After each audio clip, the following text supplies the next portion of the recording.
Blog Talk Radio.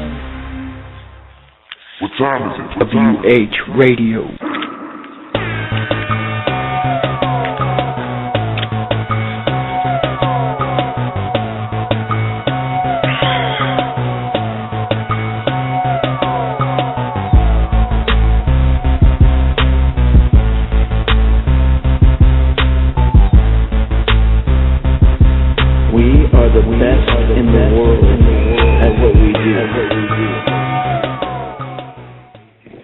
Welcome back to WrestlingHeads Radio. You got skits. I am live here with Oscar and Salone. What is going on? Hey, how's it going? What's going on? Everything's great. And today we got a big show here. The man, I could say that. We got one half of Monster Mafia with us. We got Josh Alexander. What's going on, man? What's going on, guys? Thanks for having me. Man, thanks for being on, man. How's everything going? Yeah, everything's going great, man. Just finished that awesome episode of Raw. I'm all hyped up on pro wrestling right now. Yeah, it definitely was a good episode of Raw. It definitely was a good episode of Raw, especially the ending. Yeah, for sure. Very good. Yeah.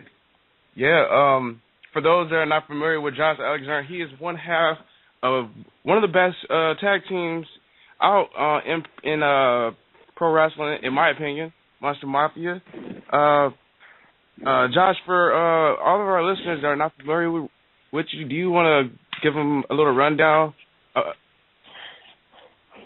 Of me? Yeah. Well, I'm the walking weapon, Josh Alexander. I've been primarily based out of the East Coast of America and Canada for the last 8 years. I was trained by former X Division champion, Hotshot Johnny Devine.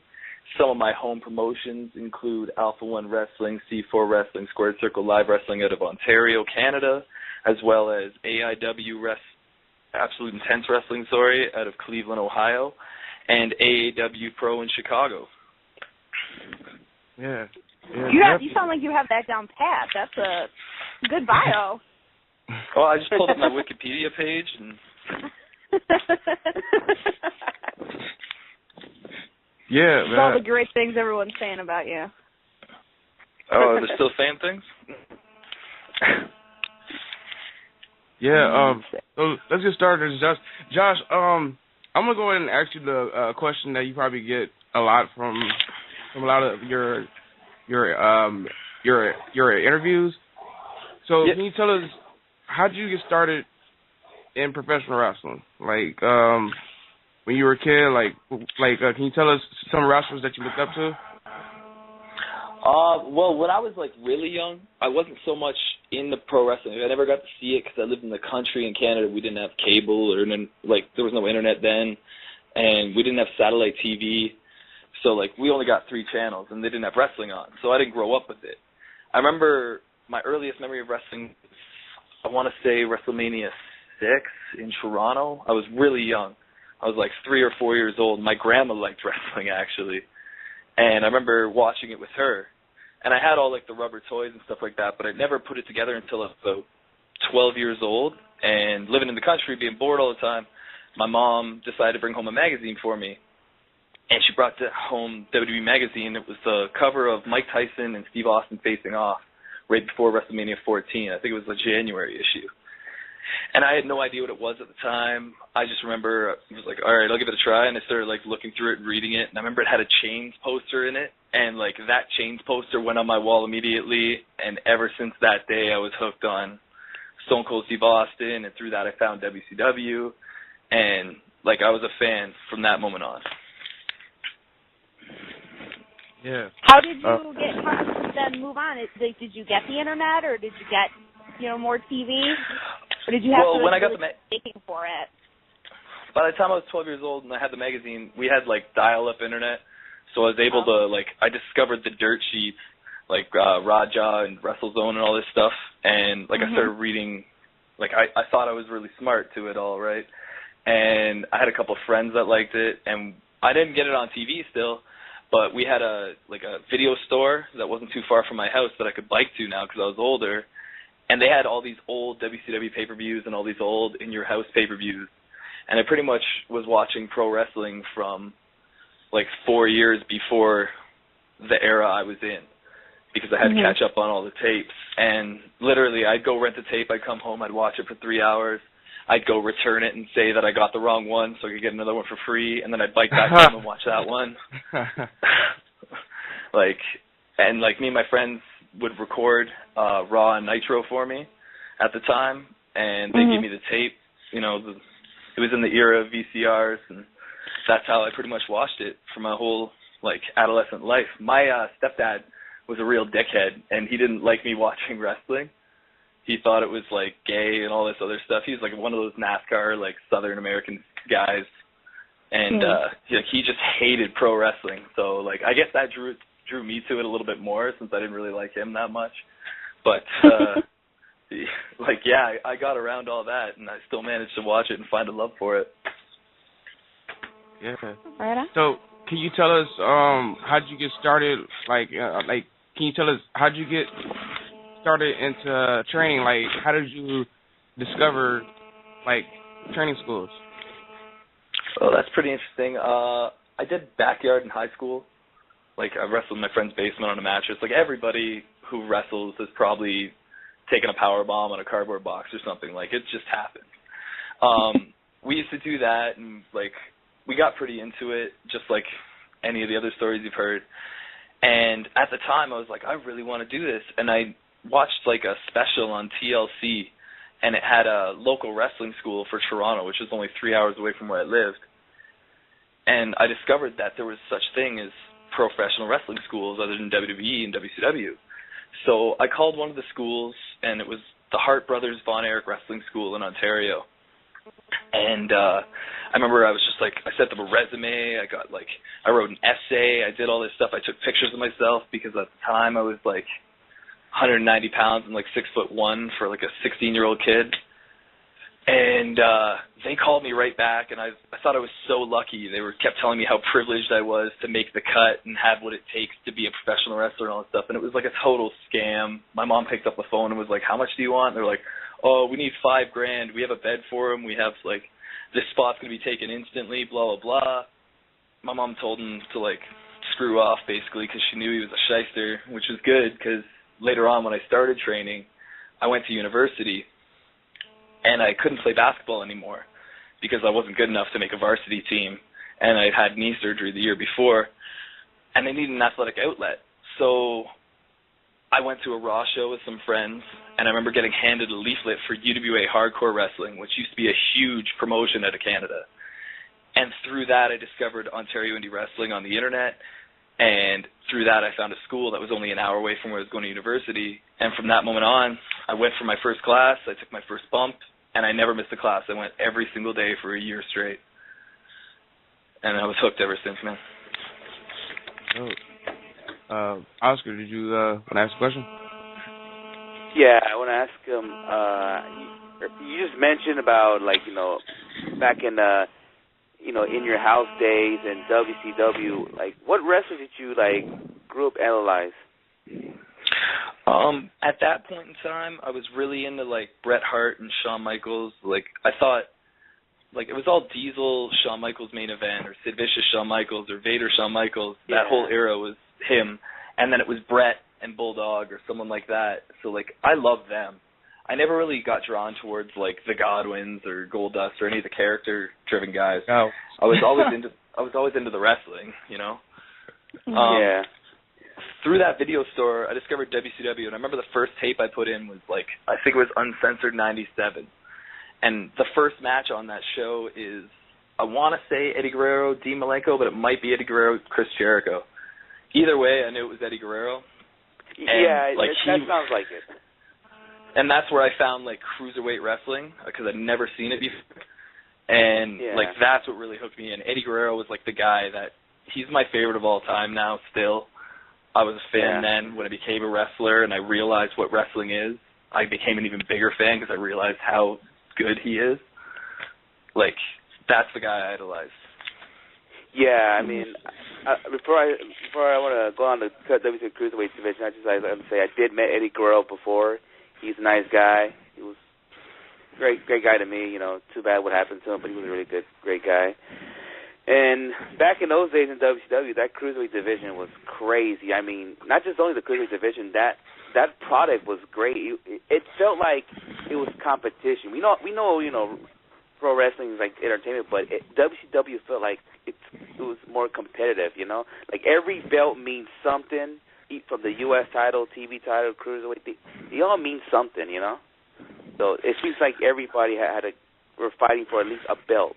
It meant something. Not like how WWE today, like they try to do something in the Intercontinental title right now, but the U.S. title, what they're doing with it, WCW back in the day had something like for each title, So yeah, well, it was so much now. Yeah. So I mean, back in those days, it was really, really good to watch. Back in those days, back in the late 90s. I totally agree. Yeah, and then you had the NWO running around and all this stuff. So, yeah. All right, get you guys. Go ahead, Salon. I wanted to ask you about, sir, how did you get into American wrestling and come over and start your career over here? Because you said you were trained by Giant Vine. I was a huge Canada fan. Early days of TNA. What was it like being trained with him, and then how did that lead you into starting your wrestling in the States? Well, two-part question. The training part, I was trained by like a lesser school with really no head trainer. It was more like some early, like very green professional wrestlers that were just kind of teaching themselves and then teaching the newer kids. It wasn't a very structured class. It was just a place at the ring, really. I was trained by them initially, and I started wrestling shows, and I had seen a lot of success. Like I won, I guess, Rookie of the Year for Ontario my first year in. It was just something that everyone kept saying I was a natural at, and that like boosted my self-confidence.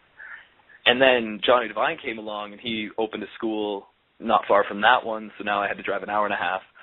But the way he ran it was you had to try out. And he cut like 20 people and only accepted 5 people into his class, and I was lucky enough to be one of them. And it was the hardest training I could possibly imagine. When I talk to other people about their training and where they've been trained, like they've been trained by reputable schools, it doesn't sound like it was as hardcore as this, because he was trained in the dungeon, so I guess he wanted to train like we were in the dungeon. Right. And it was physically brutal. He completely retrained me from the ground up, and I became a different wrestler as soon as I was done training with him. I went from being like this kind of fat, pale kid that was joking around to like, you have to take yourself seriously, you have a chance to make money at this, blah, blah, blah, blah. Like seeing wrestling more as a business and becoming better at it and trying to improve. Like he just opened my eyes to that. And it was like great. I wouldn't trade that for anything in the world. Like he made me a better wrestler, but he also made me a better man just because he showed me like certain things that like I never had a father figure in my life really. So he showed me things like that I never knew that he doesn't probably know, but that's one thing. And then from there, like I discovered American Indie Wrestling through Michael Elgin really. He came up at the same time as me, about a year before me, 2 years before me. And at the same time I was coming up, he was coming up in Ontario, and he was trying to branch out. So he was wrestling in, like, Michigan and Ohio and places like this. So I went to those places, and I worked smaller shows. And then I remember we went to CZW, like, my first year in indie wrestling, and we did a dark match. And this is, like, the horror story that I tell on every podcast. We went, we completely shit the bed. Every fan of the ECW arena, like, booed us out of the building. Because, like, I'll admit, I was not ready to be in front of a crowd like that. I was nowhere near ready. So I pretty much took a step back, and I didn't go back to America for 5 years. I made sure I stayed in Ontario. I got so much polishing. I worked with everyone I could. I worked every single weekend. And then Ethan Page came along, and he was like, I work for this place called RCW in Baltimore. You're good. I think if we tag up, maybe we can have something going on. And he took me down, and from there we went to AIW. From there we went to AEW. We went all over the place. So he really was the one who got you all into it, yeah. You just mentioned Ethan Page. Go ahead. Well, no, I was just going to say we were for A1 Wrestling in Ontario, and I became their champion. I found a lot of success in Ontario, and he saw me and all the success I was having, and he thought that if American fans could see the kind of things I'm doing in Canada, because we don't have a lot of exposure up here, that I'd blow up. That was always what he thought. Mhm. Yeah, the question I want to ask, because I actually want to say this question, but you mentioned Ethan Page. Did you and Ethan, did you guys train together? Can you tell us a story how you guys met? That first shitty school I was telling you about. Yeah. That was where I first trained. That's where Ethan Page trained. He didn't train for more than probably a month. I would say that guy is one of the better wrestlers that has never been trained by anybody ever. Like, he just learned while wrestling on the road, going to IWA Mid-South and all these other places. He taught himself. He had other wrestlers teach him. That's how we met. And because of that, I hated this guy. He hated me because I was trained by someone reputable and, like, I had that chip on my shoulder. I hated him because he had this chip on his shoulder, but he never worked for anything. Like, he didn't have to do 500 free squats and 250 push-ups just to learn how to take a bump. Like, he was getting all this stuff for free in my mind, and it was stuff I was working hard to pay for. So we hated each other for a good 6 years. And then finally, after, 5-6 years in wrestling, through Alpha One, he got to see, and we came together and realized that we'd both come so far, and we went down our own path, but we met again, and we just reconciled and became best friends. He's my brother, not by blood, but he's closer than family to me now. Yeah, I have another question because I know you guys have wrestled each other too. Do you would you say you rather wrestle him or tag up with him? I'm going to say tag up. Not that wrestling him is a bad thing or anything. I think he's, amazing. But Monster Mafia, tagging up with Ethan Page, has been the best time of my life that I've had in professional wrestling. So I'd automatically say that. For sure. I'm going to pass the question on to Oscar because I definitely have some more questions about Monster Mafia that I'm going to save for later on. But go ahead, Oscar. Yeah, okay. My next question relates to Monster Mafia. Well, I asked your partner last time on the show when he was here this question. I'm going to ask you this. How do you guys get the name Monster Mafia? I just always thought that tag team name is fucking awesome. There's names I like the Legion of Doom or Road Warriors. They sound pretty cool. Demolition sound pretty cool. But Monster Mafia, to me, I already think it's around that area. I think it's the best tag team name I ever heard. So how you guys come up with that name? Well, it's funny. Ethan Page has been the complete creative driving force of everything we've done. The name was all him. The T-shirt designs, the way we've marketed ourselves is all him.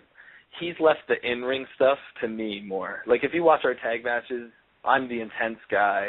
I'm the guy that's doing more of the crazier shit. He's the guy that's really giving the ideas. And, not to say he's not a great wrestler, but, that was always kind of our deal. I'll take care of the in-ring stuff, you take care of the other stuff, because I don't like dealing with promoters. I don't like dealing with, advertising myself. That's all stuff he loves to do. So we really complemented each other.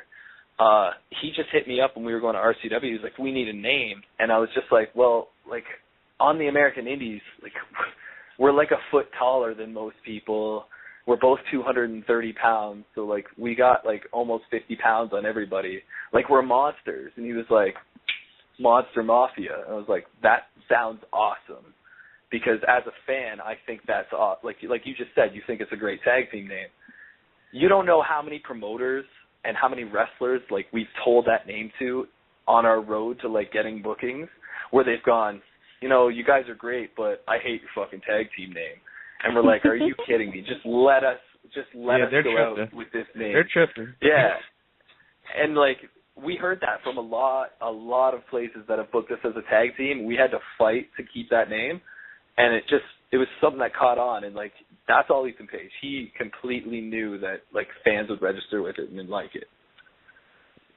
Yeah, it seems like this tag team name, you don't need to wear face paint to actually get supportive, I mean, if you listen to your guys' name, Monster Mafia, Legion of Doom, Road Warriors, Demolition, it's you guys need face paint, but I'm cool how you guys are. You guys don't need face paint.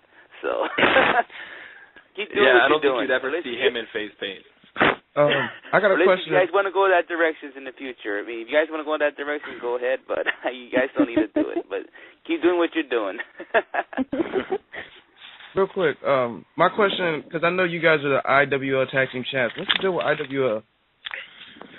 I don't know, man. You'd have to tell me. I haven't really, like, that whole thing was kind of more Paige. Like I said, he talks to more of the promoters than I do. But they told us we were going to come back. We just haven't been given a date yet. So we've kind of been just sitting here waiting. We'd love to go back. We're waiting for the opportunity to go back to California because we love it. But, yeah, that's completely in IWL's court right now.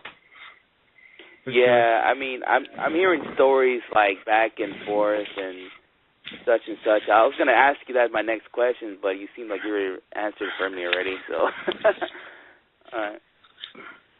Go ahead, Salon. Wait. Well, since we're talking about the tag team, do you guys have, is there a specific tag team that you guys try to model yourself after, or you pull certain influences from? Not really. We kind of like found our own style. We know that what we're comfortable with. Like, he's the talker. I'm like the hard-hitting guy. We just kind of tried to gel like that. When we started traveling on the road and going to the States, like, we looked at each other and we said, we're going to go every single weekend, no matter where the show is, no matter how far, we're going to show up and we're just going to get our names out there because we've seen guys in the past. We've seen the Colt Cabanas. And mainly, like, our big example was Generico and Steen, how they came from America, traveled every single weekend, kept going, and, like, look at those two guys now. Like, they found success. They made names for themselves. And that's what you have to do. To a lesser extent, Michael Elgin did the exact same thing.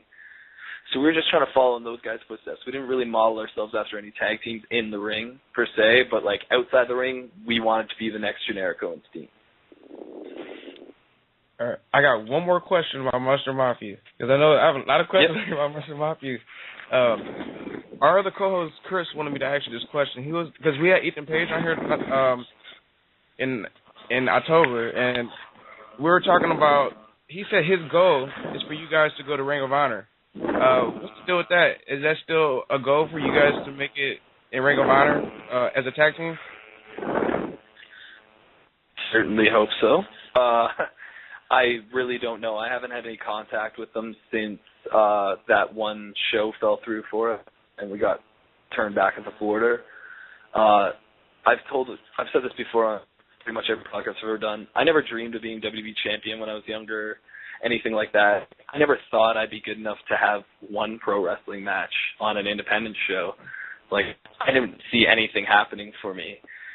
And I've just been lucky enough and talented enough to get to where I was right now. Ring of Honor was what I was a huge fan of when I first started pro wrestling. I'm still a big fan of it. That's the only place I've ever wanted to make it. Like, that was the ceiling I wanted to hit. I've been there, I've wrestled there, and it was a great experience, but I would love to in the future. Yeah, I definitely enjoyed the match with you guys against Red Dragon. Definitely great match. Me as a fan, it would make sense to like throw you guys in the tag team division, you know, because you know now that Cedric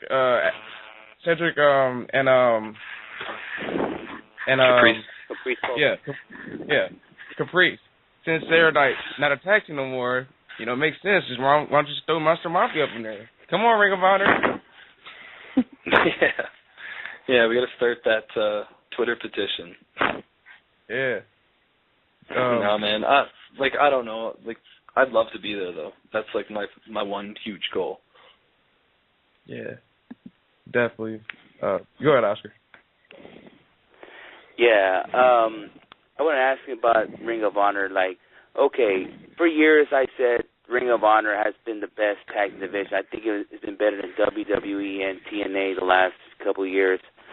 And you just said yourself, you ever thought you'd be WWE champion, but I know probably deep down inside you would love to have one of these days. But at a tag team point of view, do you feel like the Ring of Honor tag team titles is like something that you can say if you won them and you decide to hang your boots like, hey, I've never been WWE champ, but at least I have won the Ring of Honor tag team titles. You know, it's hard to best the top tag teams that anybody would like to win. Do you feel that same way? Yeah, absolutely. Like, as a fan, like, the only thing that makes me become a fan still in professional wrestling is, like, stuff like tonight where it was, like, Cesaro and Cena was, like, having a crazy match. Every single time I watch, like, a big main event tag match in Ring of Honor, that's what I get. You don't get, like, tag matches like that, like you said, on TNA and WWE very much to at all. Ring of Honor, like, with the Wolves, the Hooligans, the Young Bucks, like, any of these tag teams, like, see, like, it's like old tag team wrestling, like the stuff that you can't see on TV anymore. It's just elevated to a different level. Yeah. Yeah, because that's how I kind of started watching wrestling, because of the tag teams, you know, like back in those days, Hart Foundation, Nasty Boys, Demolition, Road Warriors, the Rockers. You know, I started. You better say Rockers. Yeah, of course I'm gonna put the Rockers in there too, you know. I mean, I gotta name them too. Like those guys pretty much got me into wrestling, and if it weren't for them, I probably wouldn't have been. I don't know what I would have done right now, but I'd be still watching wrestling today. If I can tell you this, the Hulk Hogan was not the reason why I started watching wrestling. It was those tag teams right there, and sad to say. Yeah, well, no, go ahead. Like a lot of people are like that. Like, how many people have a little brother and they're like, one day we're going to be tag team champions when they're younger watching professional wrestling? Like, I knew a ton of kids in school that were saying stuff like, we're going to be like Road Dogg and Billy Gunn one day, like when we were 12 years old, like stuff like that. Like, so many people grow up, and like tag team wrestling is just, it's something different than what you see every other minute of professional wrestling, and if it's done right, it's 10 times better. Yeah. Mm-hmm. Well, hopefully one day they'll focus on tag teams, but right now, like I said, the last couple of years, Ring of Honor has been the best tag team division out of all those teams, and I hope it'll continue.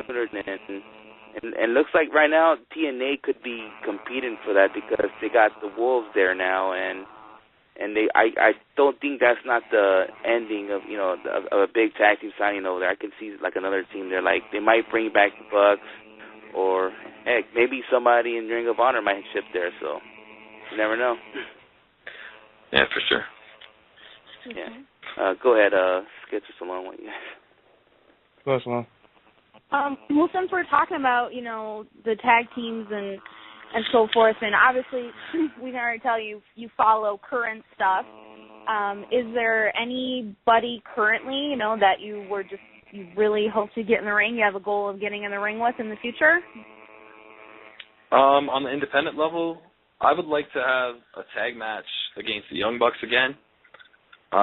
Maybe like just another opportunity, because the first time you wrestle someone, it's never going to be as good as it can be the next time you wrestle someone, unless like you get really lucky. For singles, I'd say Chris Hero would be my number one right now, or Adam Cole. I like what Johnny Gargano's doing. I've never had a chance to wrestle him either. Those are all like names of guys that I'm a fan of and that I think I could gel with in the ring. Mhm. And what about on the bigger levels? Like on WWE per se? WWE, TNA, yeah. I honestly don't watch much TNA. I've followed the Wolves stuff since like they've gone in, but I never get to sit down and watch it really. WWE, I'm a big fan of like Ambrose, Cesaro, Daniel Bryan. I think Cena's awesome. Like you saw tonight, that match with Cesaro was ridiculous, and it wasn't all Cesaro. I was telling people that I don't know why people hate on Cena. Like the guy puts on good matches, when it comes down to the crunch, Right. Well, I think people hate on him because like it's a thing to hate on him now. Like it's like, hey, the cool thing to do is to boo Cena now. Like I don't even think it's a thing where they actually hate him anymore. But like, he's amazing. Like he's the guy that pulls through all the time, and he was never on the Indies, so like he's not like known as the workhorse guy before he showed up there, but he's made himself a workhorse. Just he wrestles 300 days a year. Yeah. Yeah, for sure. My next question is there any goals that you want to, is there any promotions you want to wrestle at besides Ring of Honor? Like, would you like to maybe come down to California to PWG, or maybe New Japan Pro Wrestling? Yeah, all those places sound really good to me. I think anybody who's a professional wrestler wants to wrestle in PWG. I think that's like the hot spot for wrestlers. Like, they want to be there. New Japan, like, I'd love to go to Japan. I think I could do well in Japan with like the way I work and my style. I'd like to think so. I hope so. But yeah, like, I want to wrestle everywhere, man. I want to go to every single state. I want to go to every single country. I'd love to go to Europe for a tour. I'd love to do, like, WXW in Germany. I want to do this and make a living at it. Yeah. And you're still really young, right? You're only 26? Yeah, right? if that's really young. I feel old. I mean, I'm 28. Yeah, but, like, you go to indie wrestling shows now, and, like, you see some 22-year-olds, and you're like, man, I'm behind the curve. Like, I got to catch up to these guys. Like, it can be frustrating sometimes. But, yeah, I guess I'm still young by, like, a WWE, Japan, or anything standpoint. Yeah. Well, I guess you could always, use it as your fallback. Well, I lived in the country in Canada. You got to give me some slack. Yeah. Took me a while to get out. But no, that's still really young, and like it seems like we always talk about this on here that indie wrestling is really at at a boom period, and the possibilities are endless. There's so many places to go that I'm sure absolutely 2014 you could wrestle all over just like you want to. Yeah, there's some complications that arise with me being Canadian, but beyond that, if I could live in the States, like, I think I could wrestle a full-time schedule for sure. Is that a plan too, to move over here? Are you offering? Do you have a basement that I could sleep in? Because no, I could get rid of my husband. Listen, I'll tell you that. Short of getting an offer like that, I don't think I can move to the States for the time being because I wouldn't be able to work.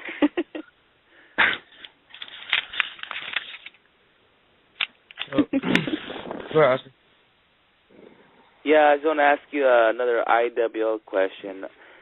At that time when you guys had that match against the Young Bucks, I wasn't there, but I was hearing a lot of rumblings about like how the crowd reacted when you guys defeated the Young Bucks, like an upset, like a holy shit moment, I just want to ask you, when you guys won those tag belts at that night, did you guys feel like maybe this was like a big moment in your guys' career, that being a great team like the Young Bucks, and not only that, you pretty much shocked that fan base out there in IWL, because I know the Young Bucks are big out there, and you guys beating them out there, it was like an upset. So, do you feel like that was like a highlight of your guys' career?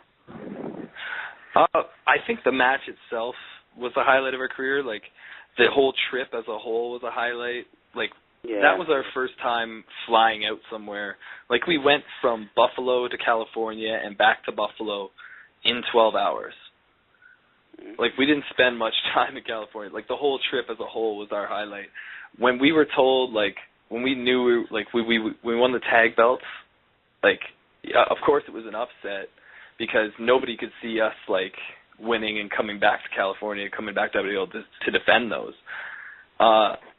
When we came out, I remember, like, some people knew who we were, some people didn't. By the end of the match, I don't think anyone gave a shit because we had a really good match. But, yeah, I'd say it's a definite highlight for our career because we were looking forward to working the Young Bucks for a long time before that. That was, like, our dream match. Yeah, well, hopefully IWL get their act together and bring you guys back. Or if PWG want to book you guys, I mean, I'm up for that. Even though that tag team division's stacked, might not bring you guys in. Or you know what? This is another company that is you all like, called Wrestling Cares. I hope they can bring you down.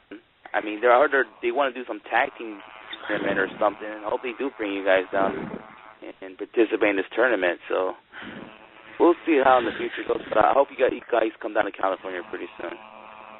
Yeah, man, we will come back. We want some In-N-Out burger. Hey. Don't tell me you guys don't get those in Canada. No, we don't have any of that. Oh, wow. Yeah. It's crazy. All right. Go ahead, kids. Yeah, you were telling me that you're coming back soon from your injury. Can you give us an update on that? Yeah, I wrestled Elgin for 42 minutes in November for AIW. It was a show called Double Dare. And I left that, and about a week later, I guess wear and tear from that and, like, some other stuff, I completely threw out my back. So since then, like, there was a month I couldn't walk. I've been doing rehab like crazy. I recently finished all my rehab. I took another 3 weeks off. I got a show in March in Edmonton, Alberta, Canada. I'm not 100% if I can announce it or not because I don't know if they're announcing me. It's called Force Pro Wrestling. I will be there. But, yeah, that's my first show back. I've just really taken my time with this injury because it was the first major injury I've had in 8 years. And for a moment, I thought like I was never going to be able to wrestle again. So I really wanted to take my time to heal up. But, like, I'm itching already. I'm 100% now. I'm back in shape. I'm in the gym every single day. I just want to wrestle so bad right now, and I can't wait for March 15th. Yeah, definitely, man. We're definitely looking forward to you returning to the ring also. You also have done some shows with Smash Wrestling. Can you tell us about that promotion?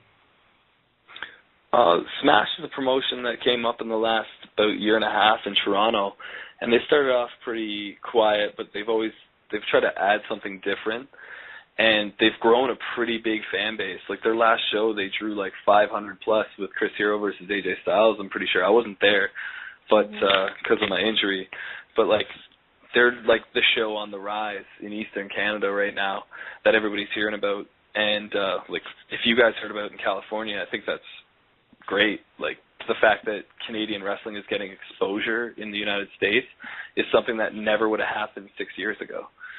So like to see it happening now and see you guys hear about Smash, that just means Smash is doing everything right.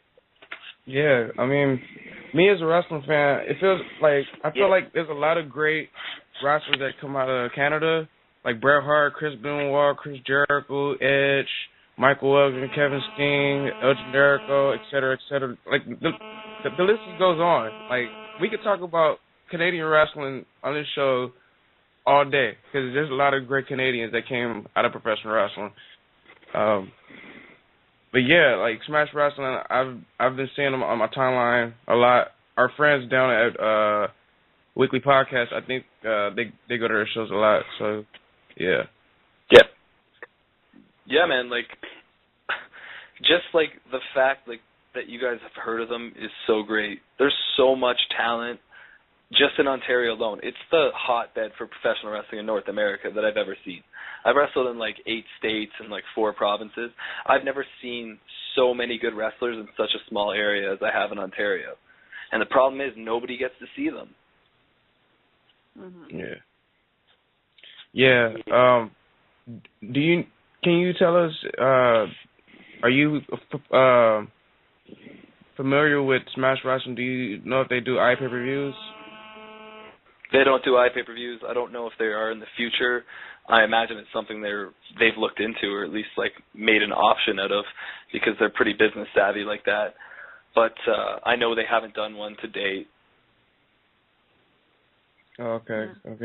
Yeah, because I'm definitely turning my eyes over to Smash Wrestling, and because I see the bookings. I see Mickey James is supposed to be part of the next show. So yeah. Yeah, like that's what I mean. Like they're bringing in fans from all over the place because they're booking these matches that people have never seen. Yeah, man. Go ahead. Who's next? I'm not sure who's next, but somebody go ahead. I guess I'll ask him a question. I'm looking at your list of championship titles you won, like the A1 Alpha Male Championship, and then with the belts we're talking about, IL Tag Team Championships, SCW Premier Championship. I mean, which one's the one you were actually most proud of that you have won or you currently have right now? I'd have to say the A1 Alpha Male Championship.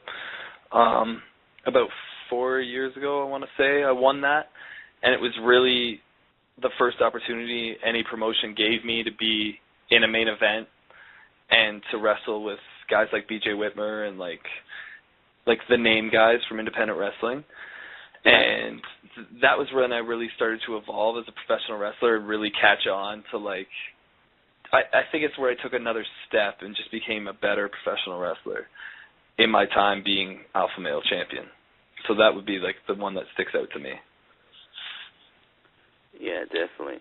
And just go back to Smash Wrestling for a bit. I mean, they've been on my timeline too, and I guess after that show they had with Hero and AJ Styles, they asked the questions for all of for the followers that who else do you guys want to see in Smash Wrestling? I feel like they want to like hear our voices. Like, who do we want to see out there? Anybody? And some people said CM Punk, but we'll see if that ever happens. But but I feel like that organization wants to give the fans what they want. They want to see what they want. I mean, do you feel that way from them? Yeah, like they just want big crowds. They want fans to be a fan of their product. So if fans tweet at them or get at them and they say, man, I want to see, just pick anything, I don't know, Samoa Joe against Amazing Red in Smash Wrestling, like, they'll make it happen. If enough fans want to see it, that's all they need to hear. All right, well, I wish we could get CM Punk because I saw some CM Punk names there, so I wish him luck on that. I think the man would have to agree to come. Yeah, that's a say good luck.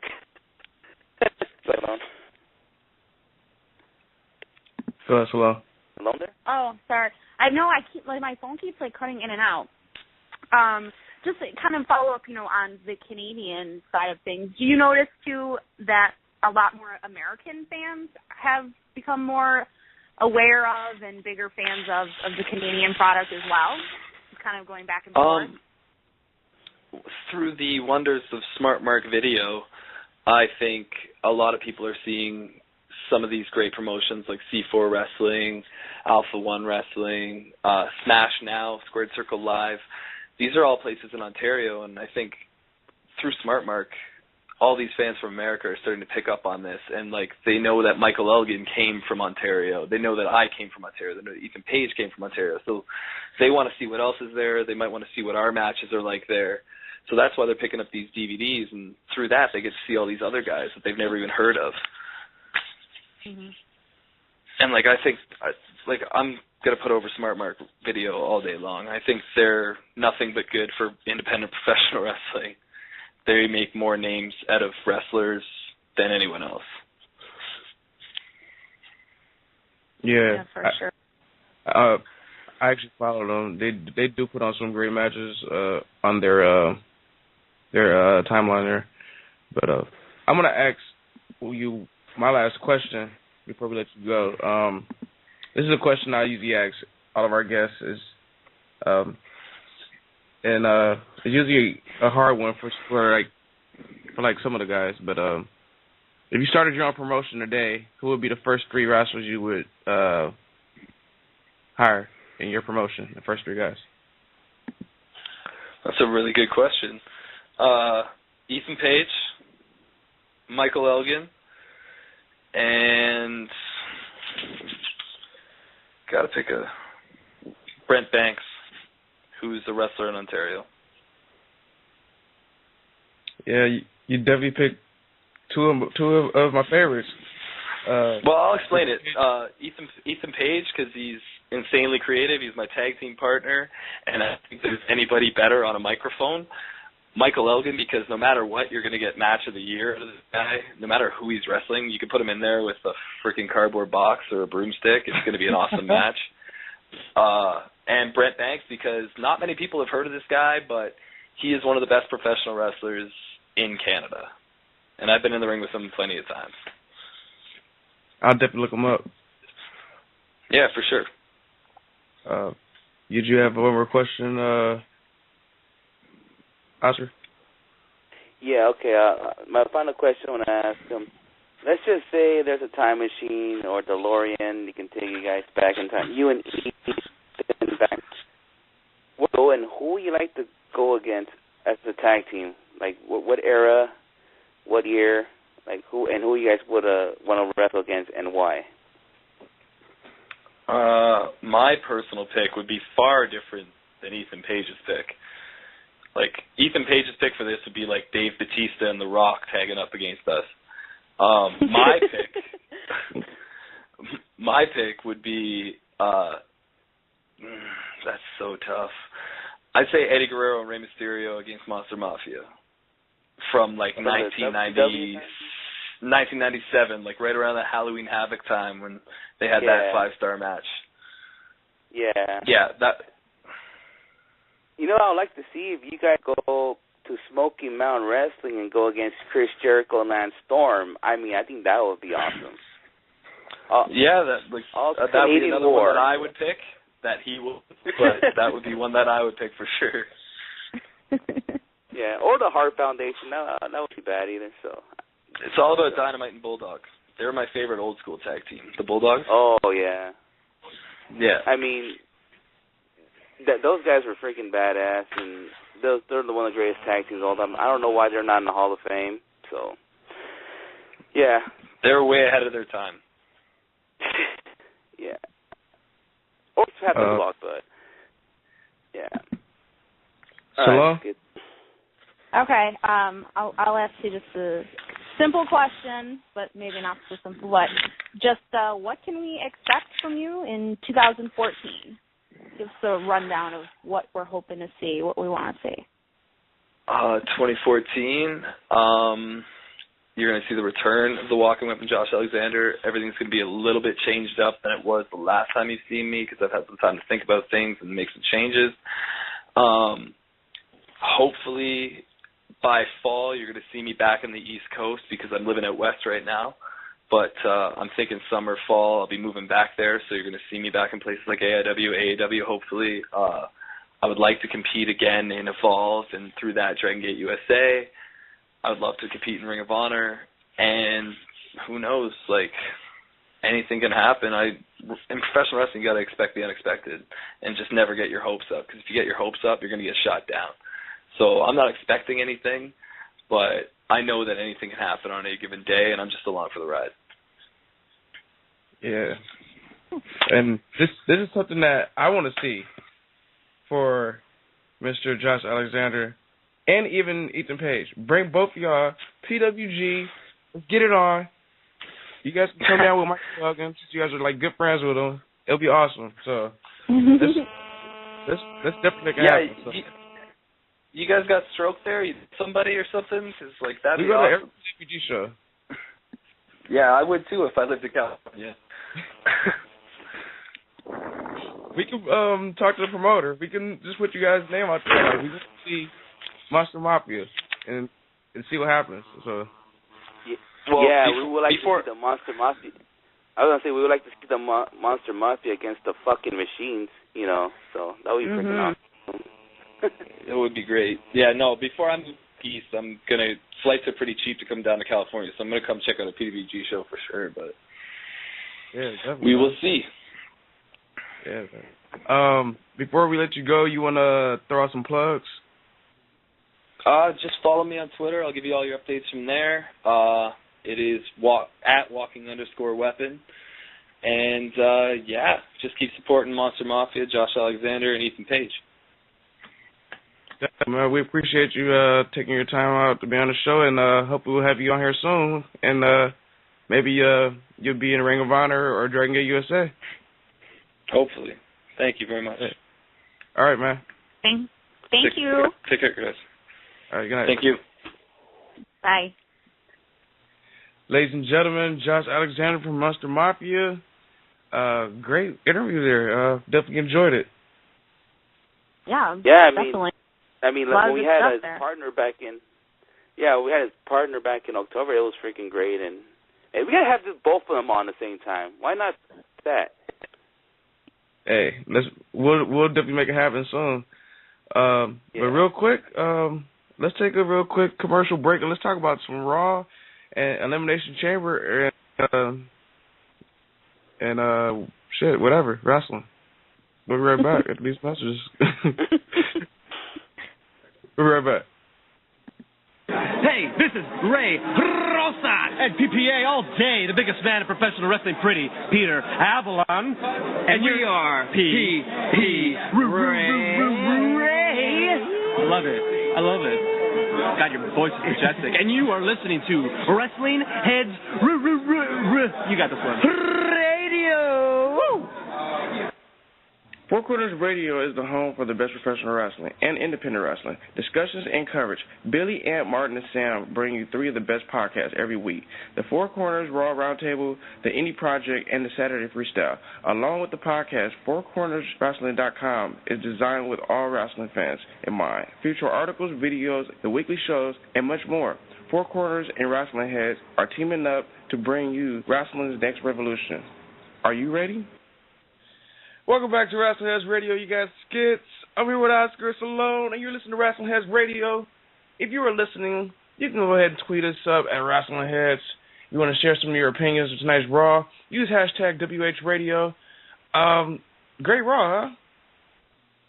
Yeah, it seems like the last 2 weeks, ever since the CM Punk incident, it's just that, WWE has, stepped their game up in a bit, and they're trying to move on with those CM things. It's that the crowd still chant their names, so at least they're trying to move on, How about this? I wouldn't say that WWE is stepping their game up. I said the wrestlers are stepping their game up. Guys like Cesaro, Antonio Cesaro. I'm still calling him Antonio Cesaro. I don't give a shit. But him and John Cena's match tonight. What a match. Yeah. And even though that was a good match, what I'm trying to say is like maybe they're doing good booking. They're the one who's putting the good matches. They're putting who and who set up. And like before they'll put Antonio Cesaro against Santino, which we're done with that. Now they're putting him against John Cena or Randy Orton. That's something great we want to see. So hey, you gotta give him credit for that. Yeah. I would agree. I know Salone wrote it. Yeah, I did. I was making dinner at the same time, so I didn't get to sit down and watch the whole thing. So I'm gonna do that after the show. But yeah, I was a little worried as he kept going for the swing, and I'm like, shit, that son of a bitch Cena's not gonna let him swing him. But he got it. I think it was a good 15 to 20 seconds. Yeah. I mean, he's a made man. He's a made man now, and good for him. He totally deserves it. And what happens now is all of the Daniel Bryan bandwagon fans are going to jump on the Cesaro train. The Cesaro section. Yeah, they're all going to jump right into the Cesaro section. I actually want to go back to Antonio Cesaro and Randy Orton match from Friday. That was also a good match. I don't know if you guys caught SmackDown, but yeah, a lot of people didn't give that match credit too. Like Cesaro's been on a roll for I know that's big, him beating Randy Orton, but it's even bigger with him, in a match with John Cena the following week. Like he's been in a match with two guys that have been multiple WWE champ, right. and world heavyweight champ. So that's definitely a good thing. I would say I'm here on Twitter and I see people saying push Cesaro. Isn't this a push? I mean, oh yeah. It's already a push. You don't have to say push Cesaro no more because he is being pushed. Yeah, it is kind of this, and WWE's trying to see if say in 5 years if John Cena and Randy Orton hang up their boots, who will fill their spot, and hopefully they're seeing Cesaro could fill that spot. Not only just Cesaro, you got Bray Wyatt and Dean Ambrose. You guys have talent to fill that spot. If that's the case, if John Cena or Randy Orton decide to hang up in 5 years. So, right. I mean, yeah. But I think too, like it just has to be said, you know, about like guys like Cena, they're gonna have a say in who they wrestle, you know. And if Cena's saying, I want to go, I'm gonna not even main event, but you know, second hour main event Raw with Antonio Cesaro, that in itself says a lot about Cesaro and you know what they think he could do. I mean, I'm sure Cena has a big spot in Vince's ear too, you know. It seems like Cena works with anybody. I believe Chris has mentioned this here on the show before. He'll work with anybody. Mm-hmm. He's worked with everybody. He's worked with Dean Ambrose. He's worked with Seth Rollins. I believe he's worked with the whole Shield. It seemed like they kind of scratched the Bray Wyatt little feud that Cena and the Wyatts had. It just disappeared. I don't know if you guys noticed that. Yeah. But I still don't want to like say it's actually dead. It's still a good chance if I mean they could rewrite this feud again. Just that right now with the whole CM Punk, it's just that they had to step it out for a bit. So I mean he could come out. That feud could continue around like after the Chamber, but we'll see. I don't think it's completely dead yet. Yeah. So Daniel Bryan puts on another amazing match tonight. And question, would you guys call Christian tonight, would you say it was a heel turn or would you say it was like a heel move?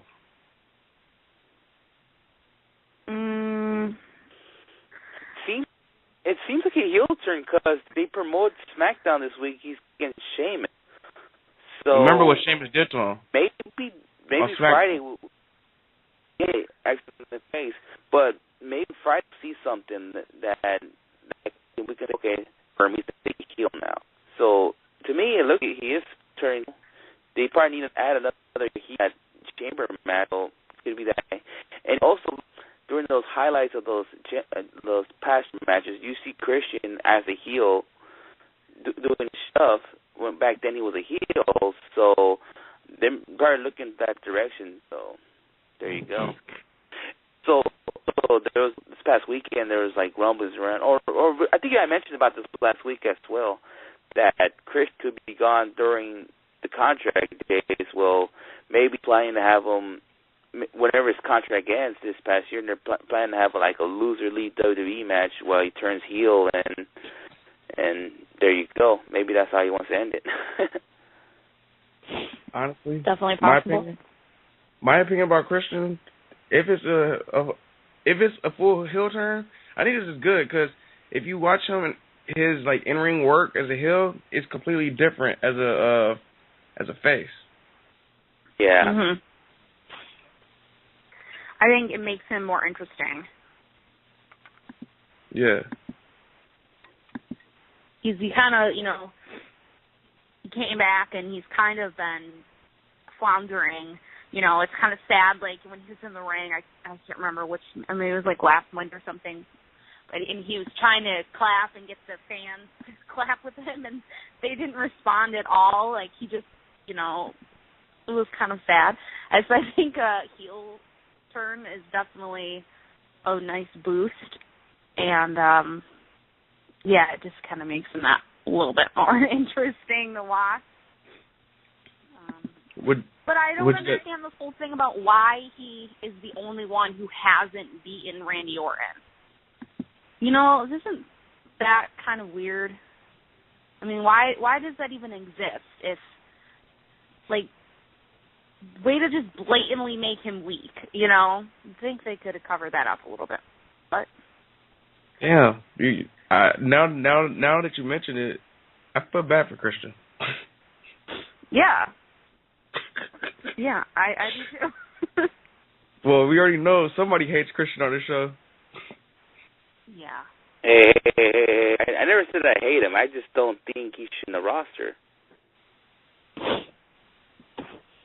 I don't know. Sure. I mean, now that Christian's a heel, I'm interested in seeing, what's going to happen here. I definitely enjoyed the match with him and Daniel Bryan tonight. Daniel Bryan. Yeah. What do you guys think about that? It was a great match. What a good way to open it up. But the only thing I'm a little worried about is Christian injured, because he's always been getting injured. It seems like so often. Maybe because all those freaking TLC matches he had during the Attitude Era, maybe that kind of get a toll of him. Now he's getting older, and he's 40 years old now. So, yeah, that's all you got. That's all you got to worry about Christian. Not only Christian, but Rey Mysterio. Are they okay or SmackDown? Because, you know, they're injury prone. And we have WrestleMania coming up, so hopefully they can last that long. I don't know. I don't think we see Rey Mysterio at WrestleMania this year. I don't see that happening. Yeah, me neither. And after unless the way, it's like some kickoff show. The way that Sin Cara botched Sister Abigail, I don't see us seeing him in a while either. Yeah. I definitely agree with you. I'm pretty sure nobody wants to see Rey Mysterio or Sin Cara at WrestleMania. But that's no. Yeah, that's definitely something that nobody will see. But how about I'm kind of sick of this corporate Kane bullshit. The match with him and Daniel Bryan was a waste of time. Yeah, I mean, why Kane in the ring? You're done. You're done. Stick with the corporate Kane thing. Do your thing backstage, and be like how Sergeant Slaughter was when it was Commissioner Slaughter, or do your authority thing. Just fucking stay away in the ring. You're done. I mean, and the Kane I like. Huh? Yeah, another Oscar rant. Yeah, and then there's no way you can drink the Fountain Youth and you're gonna come back, wear that mask, and you never talk again. You know, that was the Kane I used to like, but now he's just corporate Kane. Just stay away from the ring. You know, you wrestled so many years, probably 20 years. I remember I saw a match when he had a match against Sting when Sting had blonde hair. You know. Just stay away. Just let these young guys do what they do in the ring and in the WWE roster. So just stay away in the ring. That's all I gotta say. Damn, this is like 2 weeks straight. Oscar ratting on some old guys. What's the deal? Well, what the fuck? I mean, they're just a fucking waste of spot in the roster. You know. I mean, who's next? Now, Big Show? I don't know. See, I have to play devil's advocate here, because I think there is a spot for these guys, and that's to continue to bring these younger guys along. If you think of 2013, you know, everybody agreed, see, it was the year of the Shield. Who did the Shield work with for that first, 6 months of that year? John Cena, Ryback, Sheamus, the top guys. It was Kane and Daniel Bryan. It was Team Hell No. It always kept coming back around to that. And people forget Kane about Team Hell No. The one bringing up Daniel Bryan and so forth. You know, guys like Christian. You know, Ambrose just did an interview last week on wherever the hell it was, and said that he wanted to work with Christian. I mean, these guys are veterans, but they do have a place to give these new guys more experience. You know, even a guy like John Cena being in the ring with Cesaro is going to help Cesaro along, not just, you know, storyline purposes, but in becoming a bigger star for the company and learning more about how you be a wrestler in WWE versus the way that Cesaro has come up. So there is a place for these veteran guys. Maybe it's not major storylines, and I guess you could argue that for Kane and Christian right now, but I think once, you know, we're in Mania season, there's everybody's going to be exaggerated that much more. After Mania, I bet you see, you know, Christian and maybe Kane, they fall to the wayside a little bit as more just, you know, talent that is there to put over younger guys and help them grow and then, you know, just kind of move on quietly. Well, let's tell this right now. When WrestleMania comes along, I'm okay with Christian having a match for WrestleMania. They just one more WrestleMania. It's all good. Kane, I just still think he has power in WWE. He doesn't have to even wrestle. He still has a job there. If I really want to see him at WrestleMania, not really.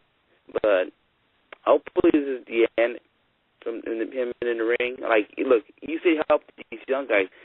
Daniel Bryan need help. He's over in the WWE right now. So Kane doesn't really need to be in the ring with Daniel Bryan. Right. You know? I'm not saying that he's helping Daniel Bryan right now, but a year ago he was. Or why can't he just go to NXT and just mess around out there like what he's doing in Raw? Like, example, he put himself in a match against Sami Zayn or Pac. You know, he wants to help these young guys when I go there. Yeah, Kane. Who, Kane? No. Yeah. No. Well, no. Look, listen what Stallone is saying. I understand that. I don't want to see that. I don't want to see no damn Kane wrestle fucking Sami Zayn. Are you kidding me? I'm sorry. Hey, if you want to help out young talent, you got to go over there. Or let somehow you bring him in. Honestly, let me ask you a question. Does Sami Zayn really need Kane's help? No, but Kane might say, or the guys might think so. I don't think so. As a fan, I'm just there. I'm sorry. Well, I don't think so either. But I'm just saying, you got to think what the management would do. They might want him to put in a match against Kane. The same with Pac as well, or Adrian Neville. You know. Honestly, I have one more thing to say about these old guys.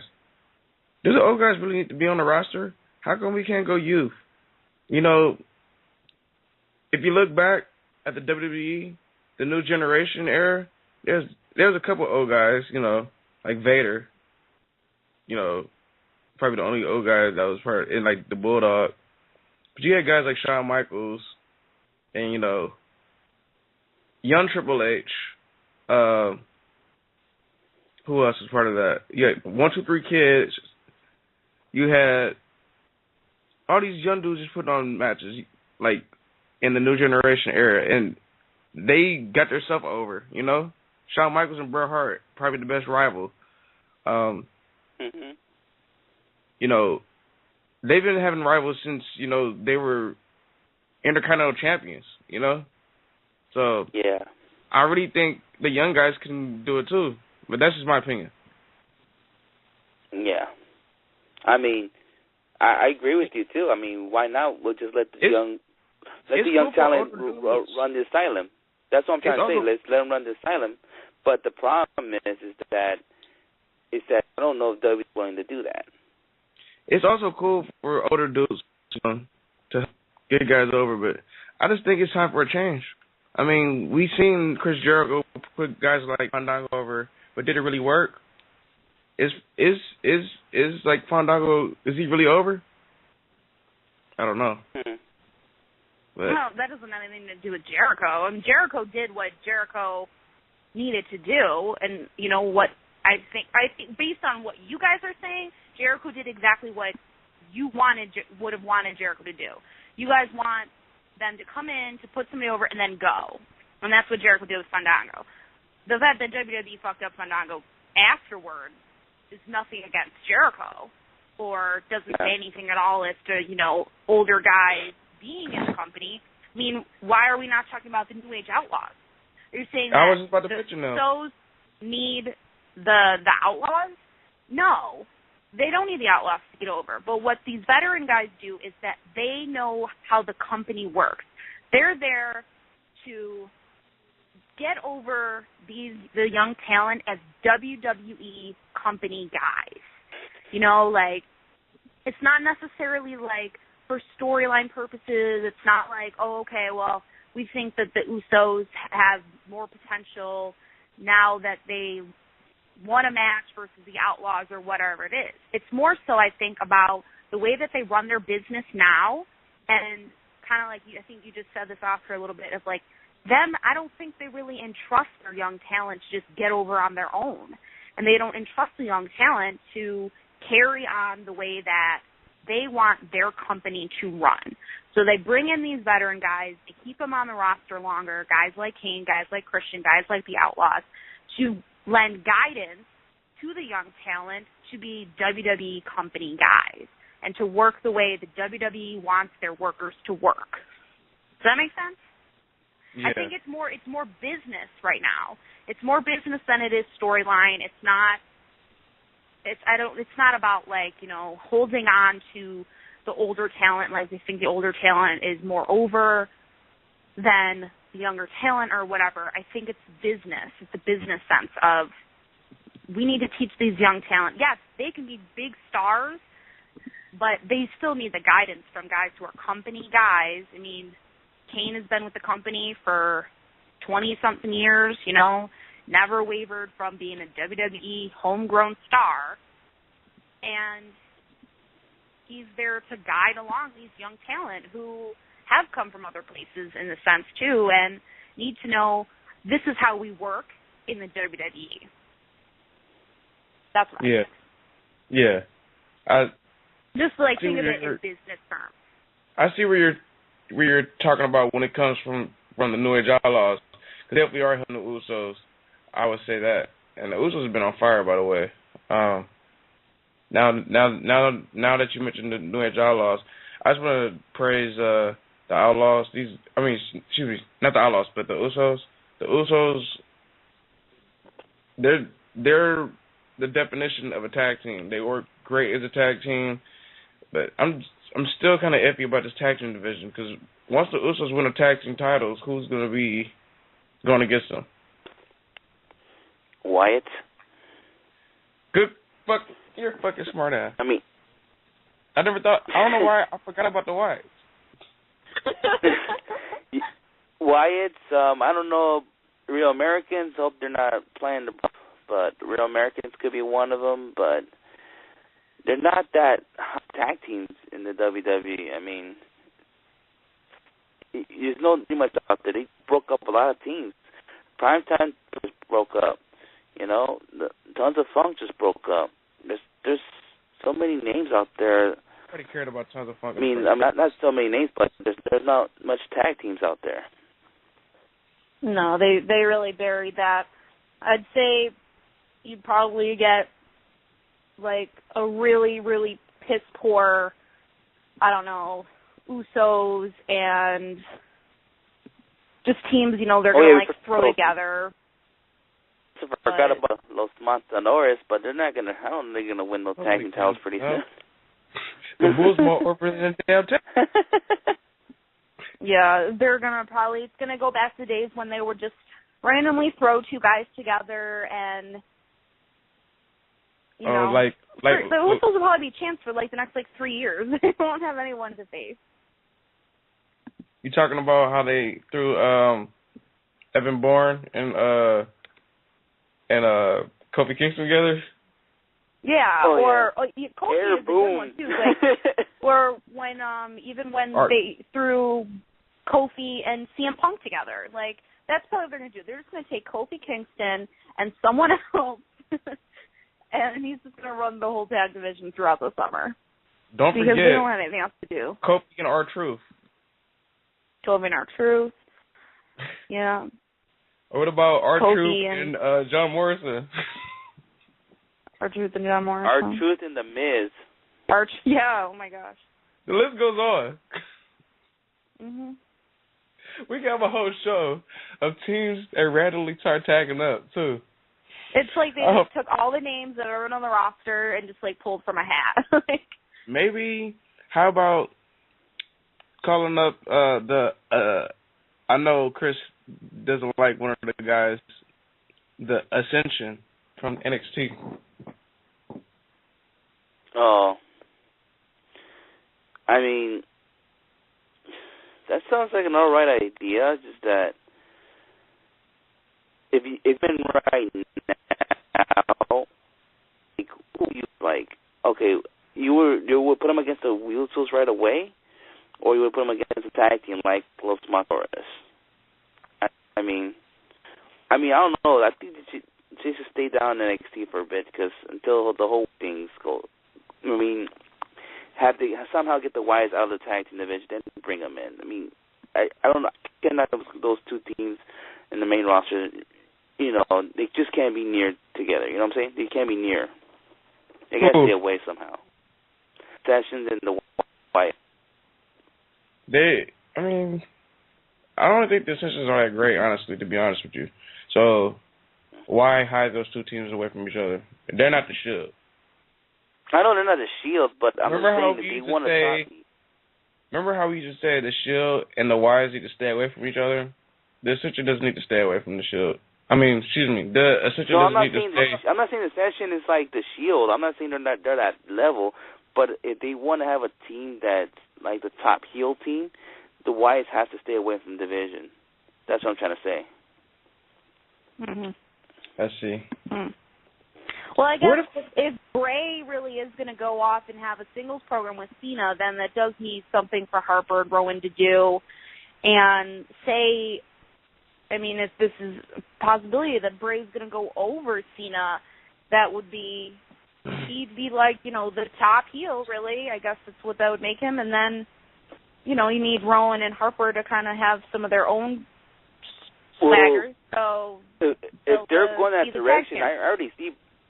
Well, if they're going that direction, I already see Bray as a top heel. I mean, you're putting them against. He's already the top heel in my eyes. I think he is the top heel on the roster already. I don't care if Orton's the champ or not. I don't think the casual fan doesn't think that. The casual fan only sees what they see, and they don't see him in main event spots yet. So they got to make that when it's Tim and Cena. Well, casual fans see Bray Wyatt and John Cena at WrestleMania. That's kind of show you like, oh shit, he's something here. Right, that's what I'm saying. That's what I'm saying. Right now, we don't have that. So if he goes into singles, you know, with Cena, like just to go back to the tag thing, Harper and Rowan would need something for themselves to kind of have that own, you know, shining moment themselves, so they could be tag champs. And then you'd have, you know, your top stable. I'm not sure, but yeah, we'll see. It's just that WrestleMania is not just what, a month or a month and a half away. So we'll see what they can happen. But I'm still seeing Bray Wyatt versus John Cena. So I was gonna say, somebody tell Michael Cole that it doesn't feel like WrestleMania season, because he said that in the beginning of Raw. Doesn't it feel like WrestleMania season? Sorry, Cole, it doesn't. I wonder who told him to say that. Was it Vince or is it Triple H? We're still on Chamber season. Yeah, he said, well, you know, I don't know if you heard him in the beginning. He said that. But speaking of Elimination Chamber, huh? No, I did hear that, but go ahead. Well, but speaking of the Elimination Chamber, let's take a quick break, and then we're gonna get into this topic, which is the Shield versus the Wyatts. Pretty sure we all marked out tonight, so but I'll be right back after these messages, and we'll definitely get into that topic. We'll be right back. Ladies and gentlemen, this is Chris Hero, and you are listening to WrestlingHeads Radio. Yo, welcome to WH Radio. Today's show is brought to you by the good people down at WrestlingRambles.com. For the latest in wrestling news, in-depth blog, and hot topic discussion, hit up WrestlingRambles.com. Remember, it's not just any ramble, but a Wrestling Rambles. WrestlingRambles.com. And also special thanks to Ring Rust Radio and SLTDWrestling.com. Thanks for listening.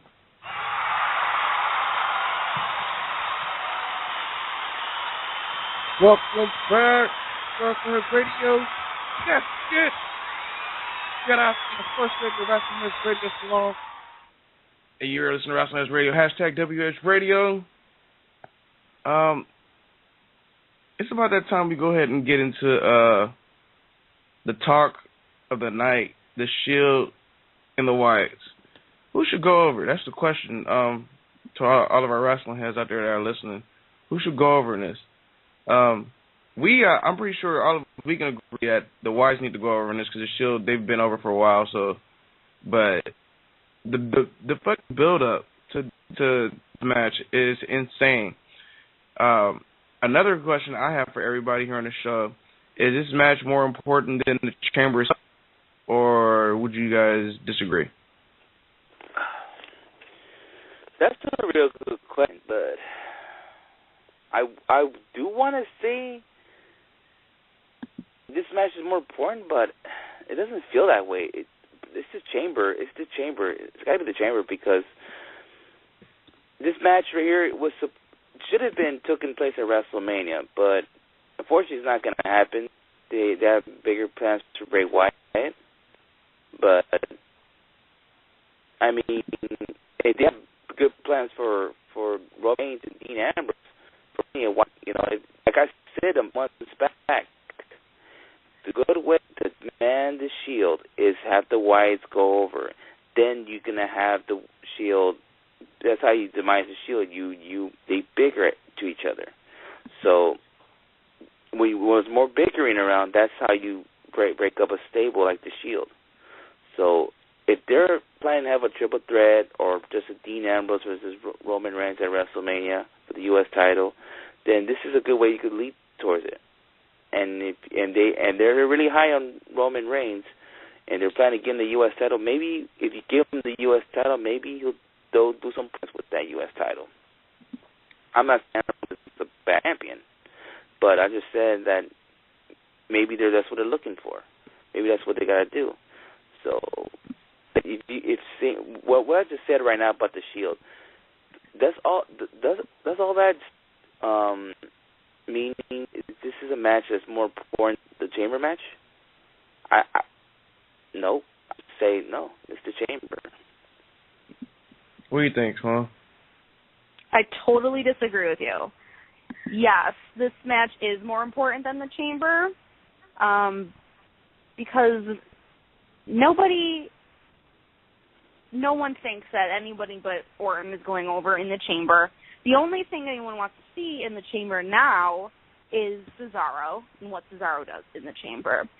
And the last, 3 weeks, whatever it's been since this build-up started, whenever there is a Wyatt Shield face-off or some kind of tease or whatever, or tonight, afterward, the one thing I saw more than any other comment on Twitter, online, blogs, everywhere was, I'm actually buying this pay-per-view for this match. I saw That's all people were saying. That's what people were saying.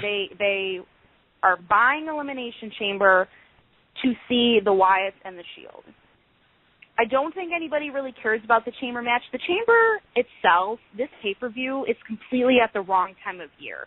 Because it's a huge gimmick match, and to do it this is the lead-in to WrestleMania, as if we're all supposed to be, so anticipating that there would actually be a title change a month before WrestleMania. It doesn't really matter who's champion going into Mania, because we already know who's challenging for the title at WrestleMania. So I don't think it really matters who comes out of the Chamber, ever. I don't think it ever matters any year. This year, it matters even less. Well, it's just like I said. There could be a title change could happen because it looks like Daniel Bryan could walk out with the title. Because the whole CM Punk situation, and then you had the Pittsburgh crowd booing the shit out of the WWE product during the Royal Rumble, and then if they're smart. If they're planning to go that triple threat match between Daniel Bryan against Randy Orton and Batista, then the smart way is to do it. You got to have Daniel Bryan go over and go in WrestleMania as champion, because that will make sense. Because how the hell are they going to put him in that triple threat match if Orton walks out the champ? How the hell are they going to put him in the main event? So I think it just makes sense if he does walk out the champ at Chamber. Well, we all know he's not, so.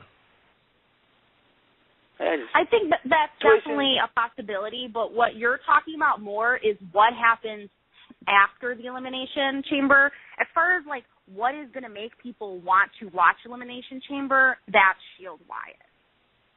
And I think it's a big testament to the fact that why were the Wyatts and the Shield a part of that melee at the end of the show if this match was not as important, if not more important, than the actual Chamber match? Why were they out there?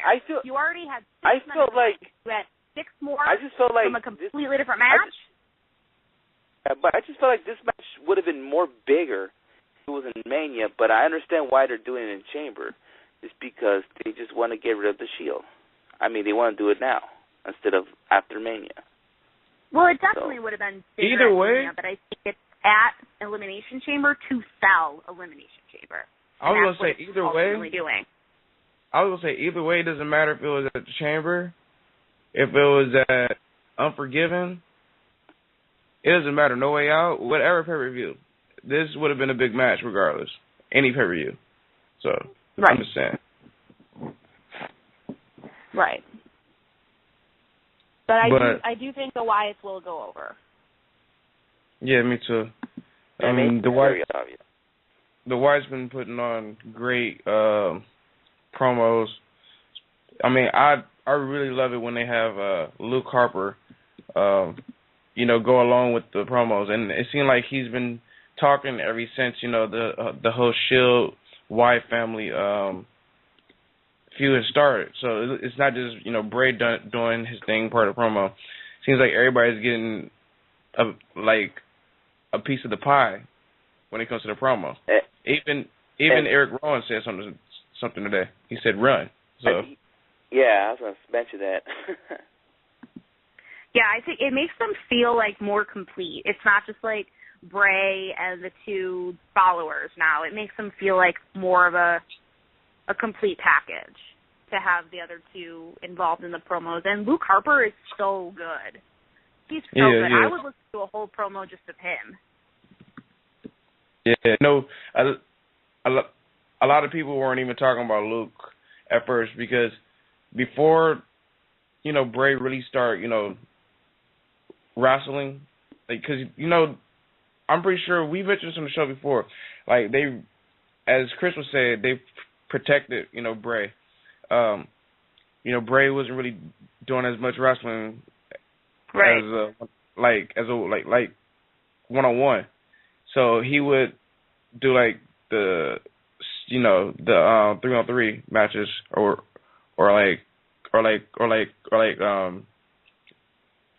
let me see. Yeah, basically he'll do the 3-on-3 matches, or he'll just sit and rock in his little chair. But Luke Harper was the one that was out there doing work. It would be him in the single matches or him in a tag team match with Rowan. And Rowan, don't sleep on him either, because that guy can go too. Yeah. Yeah, for sure. But what do you think, Skips? Who do you want to see go over? I just want to see a good match. I can't pick. But it's obvious the Wyatts are. It's obviously that the Wyatt family is going to go over, but I just want to see some good wrestling.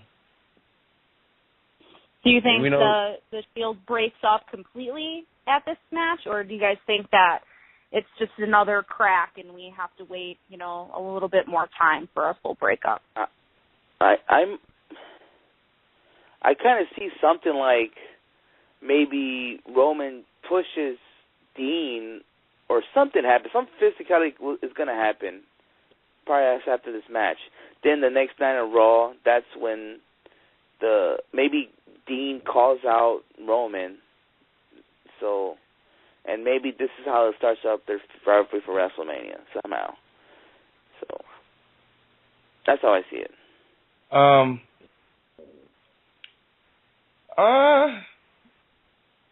I don't think they'll break up. Maybe the next night.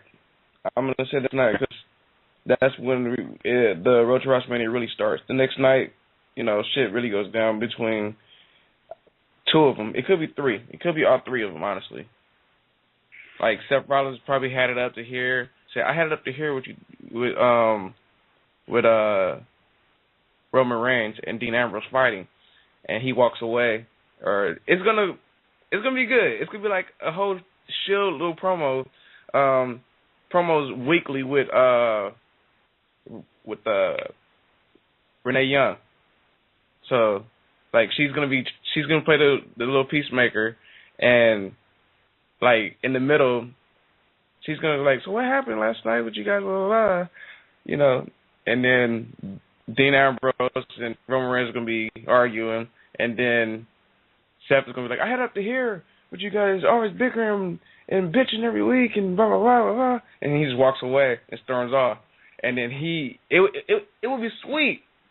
And then let Seth Rollins go to the ring by himself, cut a promo, and like both these guys, both Ambrose and Reigns come down, and man, that'd be sweet. I'm just over here fantasizing right now about what's gonna happen. So.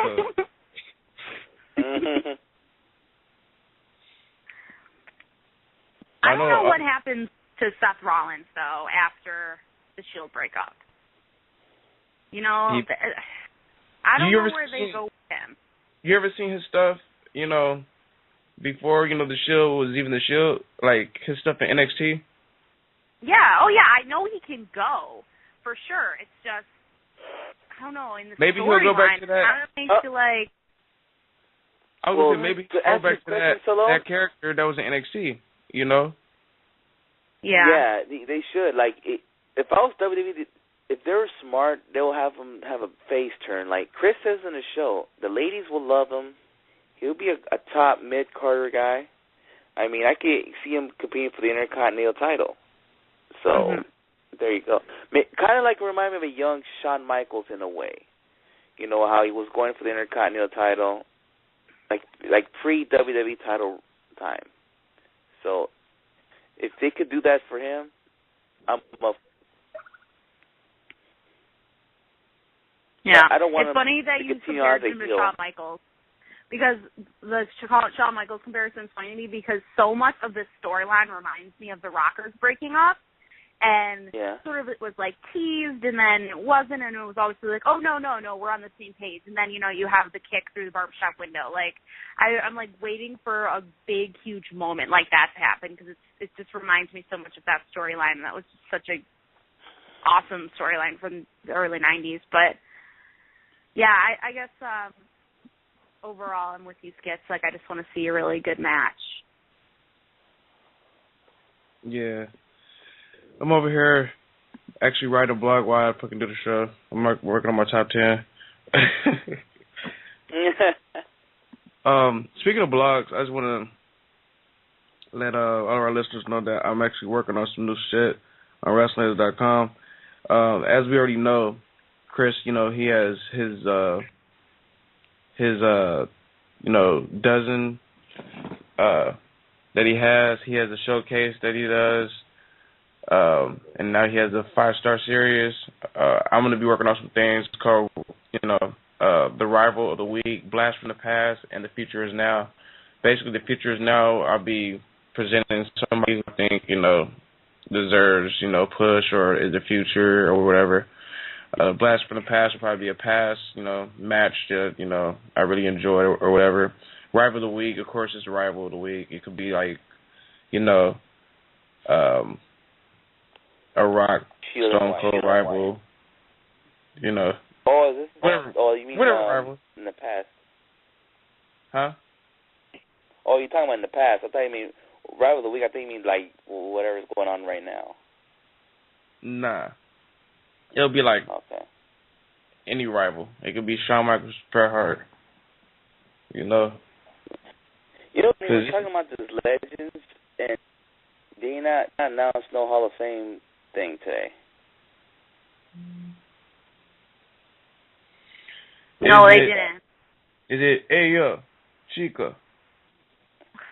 God. Well, that's a rumor right now, but what's funny is that maybe I can let our listeners know that there's this he's having an autograph session around here in the Los Angeles area. This place called Frankenstein's, and they congratulate him on their Facebook that, congratulations to Scott Hall for entering the WWE Hall of Fame. And I was like, wait a minute, Hall of Fame?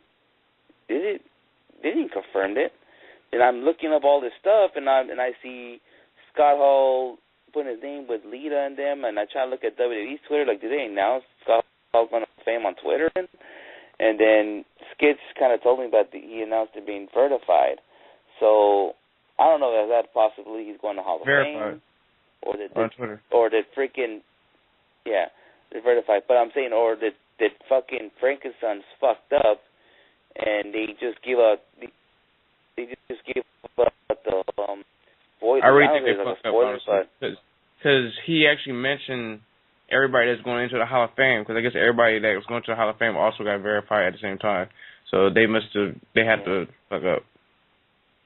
That's weird. And also, that's weird how like everybody that's going to the Hall of Fame got verified at the same time on Twitter. Yeah. Wait, what are you guys saying on WWE's Twitter? No, Lita, I guess she wasn't verified at first. She just got verified on Twitter. Jake Snakes got verified on Twitter. Scott Hall just got verified on Twitter, and the Ultimate Warrior, all at the same time. So verified by who? By WWE? No, Twitter. Oh, okay. You mean their actual accounts? Yeah. Oh, okay. I gotcha.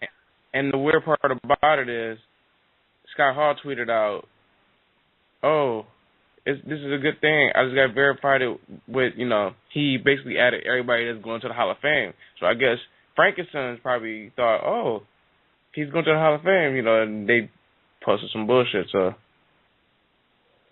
Yeah. But another thing you also got to think of that maybe they fucked up that they're not supposed to, link it out, but they spoiled the whole Hall of Fame thing. Maybe Scott tried to tell them don't say anything, but then they did anyways. So never know. Mm-hmm. Hey, it spoiled Batista's return. I don't even want to mention that guy. But oh yeah, we can't talk about him. Sorry. But what? He kind of has to be mentioned because this storyline of him and Del Rio doesn't make no sense whatsoever. It's a waste of fucking TV time. Yeah, it is. I didn't get it, that backstage. They both need something to do. I didn't get that backstage segment, with Del Rio with the fucking neck brace on and shit, and it's like, I kind of forgot about it, but I don't know why I'm bringing it up. I just want to say it's a waste of time. That's all I have to say. I don't know what you guys think. I don't know. It just makes me like Alberto. I don't know, I'm just Alberto comes up to him and he's just like, you are an animal. And you're like, God, this is the worst thing I've ever seen. It's it's funny bad. It's like watching bad wrestling and all you can do is laugh, or watching a bad horror movie and all you can do is laugh. That's how I feel about it. And the fact, too, that, we're supposed to believe, Batista is a monster. He is going to be just, fighting for the championship at WrestleMania, and he's not even on the last show before this pay-per-view. It kind of shows you, I guess, where their priorities lie. Maybe. Yes. Honestly, what's so sad? I forgot he won the Royal Rumble. Yeah, you've already forgotten that. They stopped pushing that.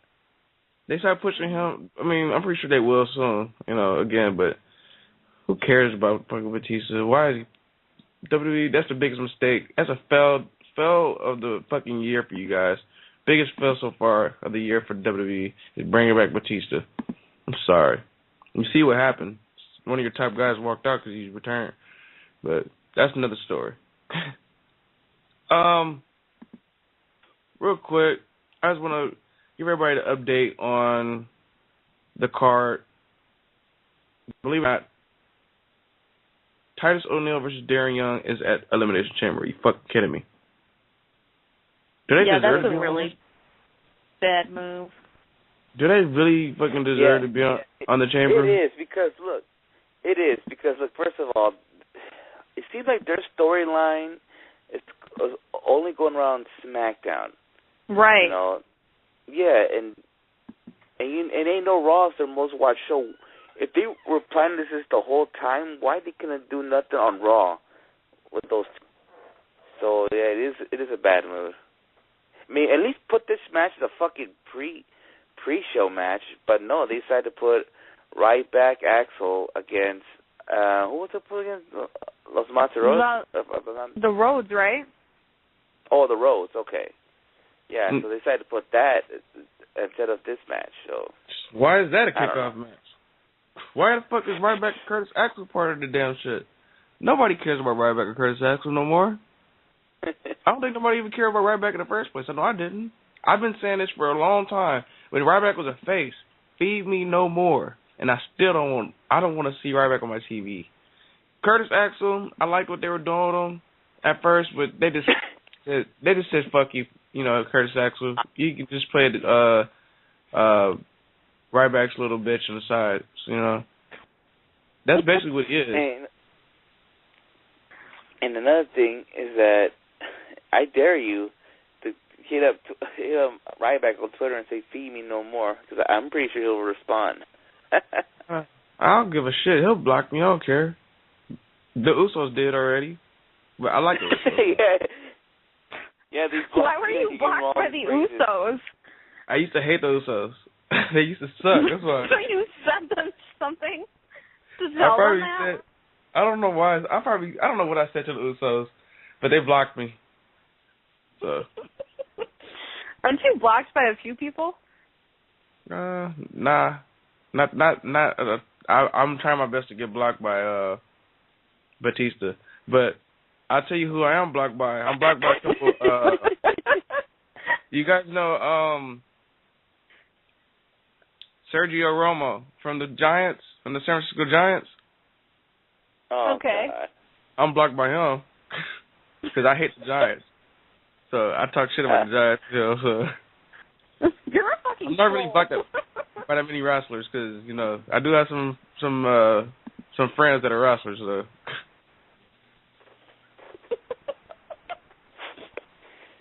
So long as they're backed up. I know she is.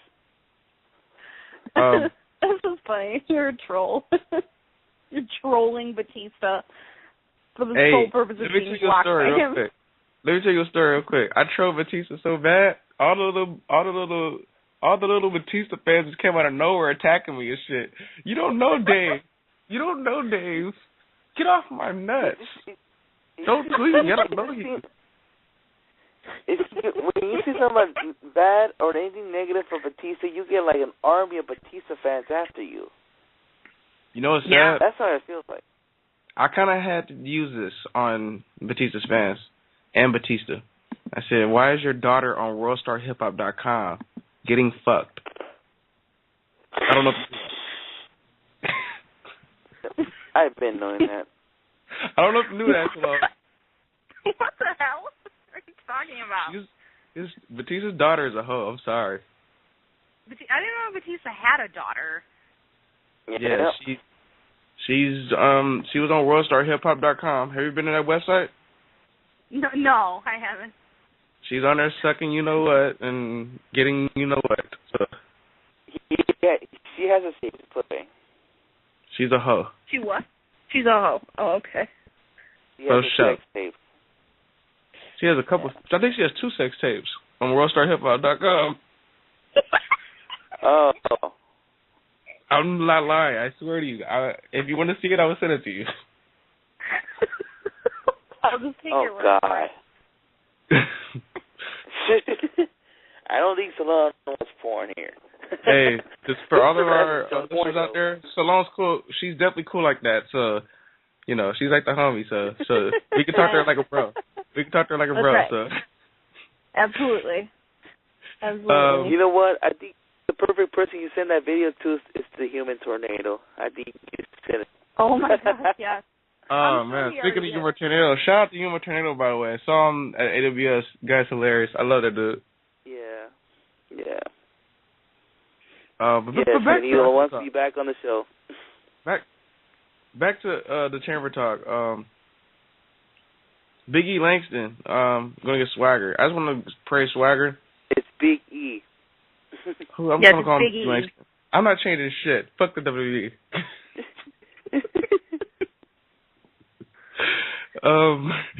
But Big E and Swag are going at it. Watch they take the Jack out and just call him Swag. But Swags. I call him Swags with a Z. But Swagger and Big E will be going at it for the IC title finally. They show the IC title some love. I just want to give Swagger some love. In that Fatal 4 match at SmackDown, that double German suplex he put on Rey Mysterio and Kofi Kingston was wow. I don't know if you guys saw that. Yeah. Oh, yeah. Swagger doesn't get the... That's what I was just going to say. He does not get enough props for... Yeah. He's, especially for how much he's improved. You know? Yeah, I enjoy his work. I used to like it when he used to come out to, you know, Rage Against the Machine and he would do the push-ups in the way. And, you know, and then his freaking pyro would go off before him. They used to take him back to those days. Or, me, as a Jack Swagger fan, I like it when Swag's like, we, the people. So, just keep it classy with Zeb. Zeb is the man. I gotta get the Zeb Culture fucking promo on this board here. I definitely got to, because Zeb is the man. Zeb is definitely right now since Brock Lesnar is missing out of action. Zeb is definitely the best manager right now in the WWE. But speaking of managers, I think he'll have some competition soon. What's the chick's name? Russo's manager. Oh, Lana. Yeah, he's gonna have some competition because she's good and she hasn't even been, you know, on the main stage yet. Yeah. Well, we'll see. I'm expecting Rosa next week. He's a lot of debuts, happy debut. I wouldn't mind having him debut at the Chamber. That would be great, but down to go that way. Have him attack somebody, like you know, like a Santino or something. That would be nice. Speaking of Santino, I mean, I wouldn't please, mind that. WWE, don't have Emma fucking kiss Santino. Don't do that, please. Yeah, I'm glad you mentioned that. That was really disturbing. That was not good. Whatever. You know, let's mention this on Twitter too. Like, how many freaking relationships, how many chicks has Santino had? He's had Beth Phoenix. Like, he had Beth. He had oh Chris, what the hell's her name now? Oh my God, I'm blanking on her name. He's had a couple though. You know what? I'm about to go ahead and type in Santino's girlfriends. I'm about to Google that. Santino's girlfriends. Google it. I'm pretty sure he's had like a few girls. I don't know why. He has. I don't know why. But I think he had Maria. Yes, that's who it was. I think that's who I'm thinking of. It was Maria. Yeah, Maria, because remember Maria used to play as a slow character. Yeah. Yeah. So Okay. he's had Maria. Yeah. That was his first one, I think. Beth Phoenix. I can't believe that shit was funny. What was that? No, I tried to say the whole time when he was with him and Beth Phoenix, that's funny. Yeah. Yeah. That was good. But I think this is bad for Emma, honestly. Emma, she deserves better, you know? But, it's just Emma. It's just happy to be in the main roster. I mean, she's not doing, but you could be right. It could be bad for Emma. But my question is, when the hell are they going to put her in the ring? And it's obviously she's going to go against Summer Rae one of these days. Or it'll be like a mixed tag match. Yeah, possibly. I thought that was kind of weird. I remember, like, when they put Summer in the ring the first time with Natty, I think it was, and she was, like, phenomenal. I think this was back at Night of Champions, I want to say it was. Maybe it was, like, the pay-per-view before that. But she was fantastic. It was her first match. She faced Natty. It was so good. She was so awesome. She got over, like, really big. And since then, they haven't put her in the ring. So maybe they were like, NXT, right? oh, she's too good to... I don't watch it, like, regularly. I watch it when I can see it, but I don't know, maybe they're like, these chicks in NXT are like way better than the girls we have on TV, so... I definitely recommend it because Summer Rae, she wrestles just about all the time on NXT. And Yeah. And I really enjoy her in the ring. Yeah. But yeah. And they're not even putting their Divas champion on television. I mean, what has AJ done? You know why, He hasn't done right? shit in months. You know why, right? No, why? Naomi's hurt, and they're waiting for her to get back. Oh, okay. Well, but you should still, your Divas champion should be present. There was no Divas match tonight, right? No, there wasn't a women's match. Thank God. No wonder why Raw was pretty good.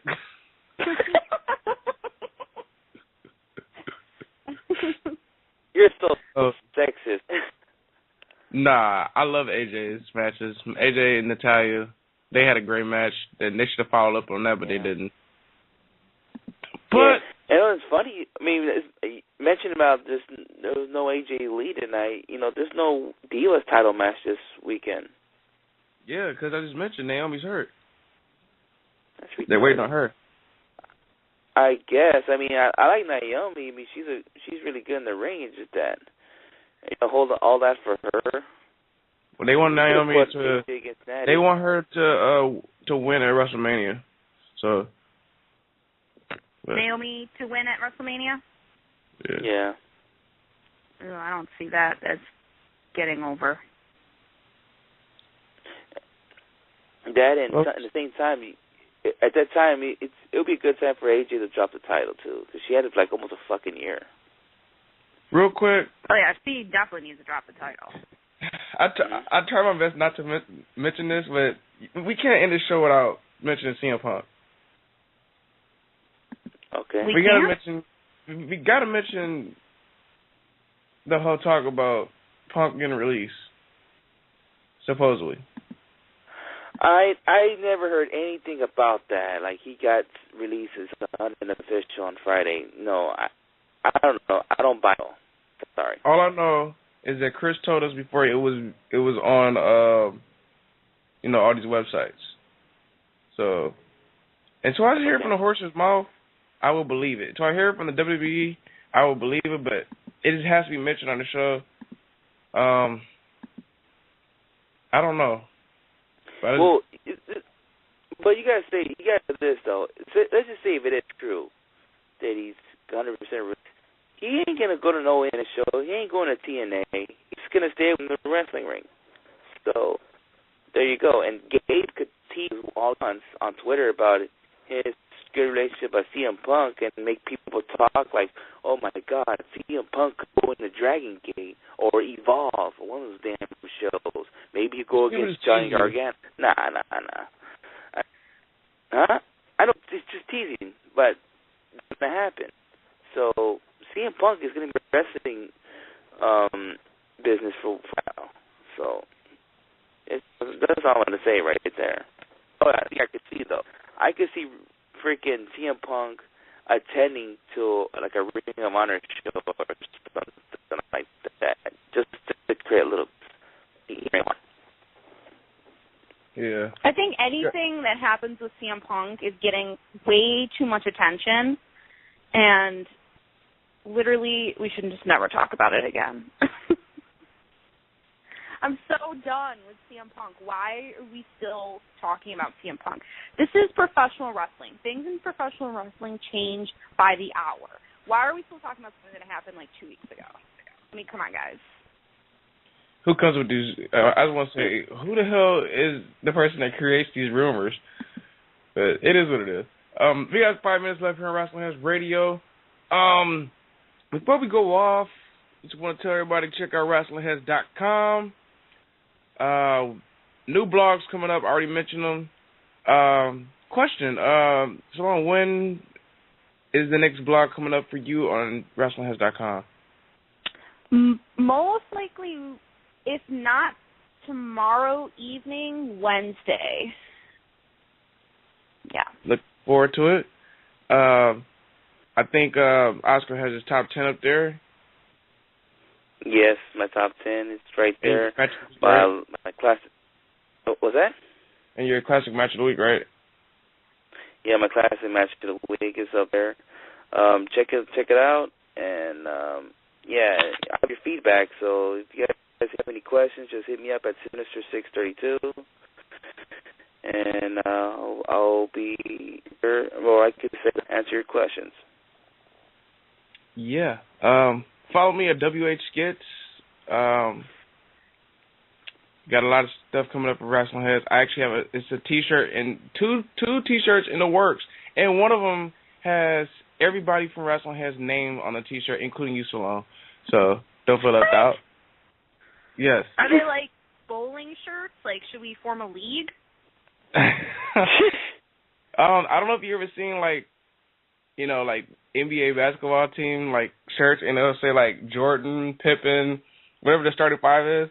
It's gonna say like Skits, Oscar, Chris, Salome, Bruce. You know what I mean? Okay. Yeah. It's gonna have the logo. So all right. On there somewhere, and it's another sweet shirt, also in the works. So actually, I should tell you guys who's actually making the shirts. Lance Tees is actually making the shirts, so shout out to them. Make sure you guys give them a follow. Go ahead, Sloan. Give out your plugs. Follow me on Twitter at Sloan's Tweets. I should have a new blog up, like I said, probably on Wednesday on Wrestling Heads. Probably will have another piece on No DQ, maybe Thursday. And yeah, that's it. Chat me up.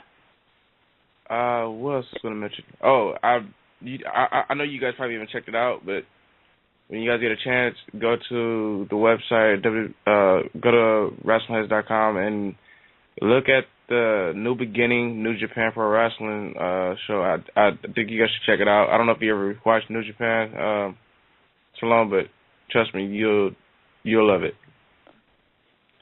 But, yeah, I thought I saw it on the website. That website we like to go on, so I thought I saw it there. Yeah. All right, well, I will give on my plugs. You can follow me at Sinister632. Same thing. I think you already did. Oh, I thought it was on the website thing, but yeah, let me begin. He's got himself again. Shut up. I could do it again. All right, and I think our next show is on Thursday, and calling out Bruce for his Wrestling Heads title. Yeah, I'm putting him out. Hey guys, since Thursday, if you guys want to do that show where we can, remember we were talking about people that should be in the Hall of Fame? You want to do that on Thursday? Oh, well, actually, I was going to come out with a topic. So I think the Hall of Fame can wait, around WrestleMania time. But my topic I was thinking about doing, or I don't know if I want to say it now or maybe later on during the week. Might as well. All right. My topic I want to talk about on Thursday because it's going to be right after Impact, but I was thinking on next week it's going to be the Arrival and Impact. What are we going to be watching? And who are the listeners going to be watching? Are you going to be watching Arrival, NXT Arrival, or Impact? So we should discuss about that. I know what I'm watching. I'm watching NXT. But, yeah. Thursday, guys. Until next time, I'm Skits, Oscar, Salome, and we're out. Peace. Peace. Later. What time is it? WH Radio.